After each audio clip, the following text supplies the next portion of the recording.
எட்டனா இருந்தா எட்டூரு கெம்பாட்டு கேட்கும். பத்தனா இருந்தா பத்தூரும் எம்பாட்ட பாடும். மொட்டையோ கட்டையோ நெட்டையோ குட்டையோ மொத்தமா ஒத்தையா 10 ரூபாய் இருந்தா ஊரே 2 பட்டு போகும். இந்த நாடே 2 கட்டானாகும். ஊரே 2 பட்டு போகும்.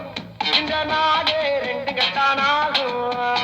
எட்டனா இருந்தா எட்டூரு கெம்பாட்டு கேட்கும். பத்தனா இருந்தா பத்தூரும் எம்பாட்ட பாடும்.